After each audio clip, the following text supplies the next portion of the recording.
नमस्ते दोस्तों, path of reality YouTube channel में आपका स्वागत है। आज हम एक ऐसे अद्भुत विषय पर चर्चा करेंगे जो हमारे प्राचीन ज्ञान और आधुनिक विज्ञान के बीच गहरा संबंध दिखाता है। हम बात करेंगे उस महान ग्रंथ श्रीमद् भगवद गीता के एक विशेष श्लोक की, जिसका गूढ़ अर्थ आज की भौतिकी के आधारभूत सिद्धांतों से आश्चर्यजनक रूप से मेल खाता है।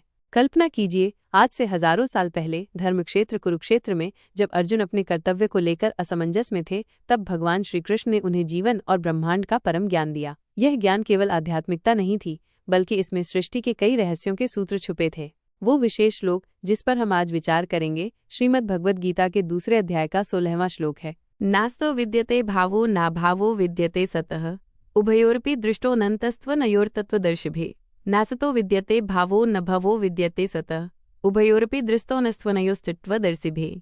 इस गहरे श्लोक का अर्थ है, जो चीज़ वास्तविक नहीं है, अर्थात जो समय के साथ बदल जाती है, उसका कोई शाश्वत अस्तित्व नहीं होता, और जो चीज़ वास्तविक है, अर्थात जो अपरिवर्तनीय है, वो कभी समाप्त नहीं होती। सत्य को जानने वाले विद्वानों ने इन दोनों अविनाशी और विनाशी के मूल स्वरूप को भलीभांति समझा है। यहाँ गीता एक द्वैत की बात कर रही है, एक ओर वो जो नश्वर है, जो हमारी आंखों को दिखता है और बदलता रहता है, और दूसरी ओर वो तत्व जो स्थायी है, अविनाशी है, जो सभी परिवर्तनों का आधार है।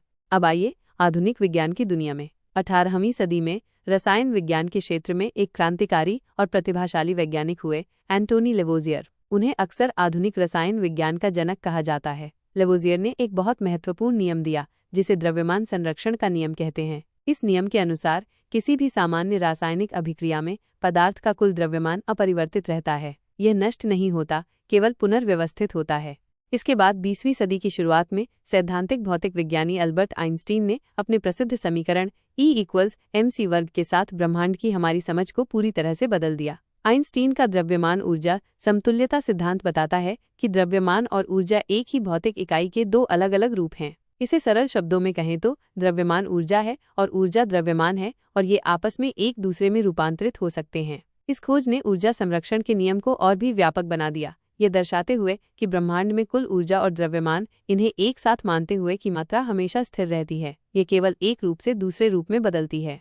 अब गीता के श्लोक और इन वैज्ञानिक सिद्धांतों के बीच की आश्चर्यजनक समानता पर ध्यान दें। गीता का कथन, जो असत्य है उसका कोई अस्तित्व नहीं है, उस भौतिक संसार की ओर संकेत करता है जो क्षणिक है। यह आधुनिक वैज्ञानिक दृष्टिकोण से मेल खाता है कि भौतिक वस्तुएं जो द्रव्यमान से बनी हैं, वास्तव में ऊर्जा के ही विभिन्न रूप हैं, और वे स्थायी नहीं हैं, बल्कि लगातार रूपांतरण के चक्र में हैं।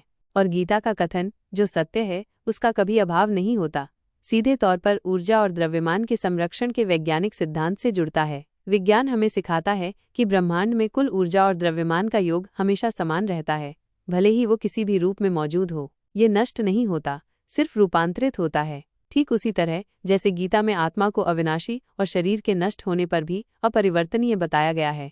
तो दोस्तों, ये श्लोक हमें दिखाता है कि कैसे हमारे प्राचीन ग्रंथों का ज्ञान सृष्टि के उन मौलिक सत्यों को छूता है, जिन्हें आधुनिक विज्ञान आज अपने परिष्कृत उपकरणों और सिद्धांतों से समझने की कोशिश कर रहा है। ये भगवद गीता की अद्भुत गहराई और इसकी कालातीत प्रासंगिकता का प्रमाण है, जो युगों और वैज्ञानिक खोजों से परे बनी रहती है।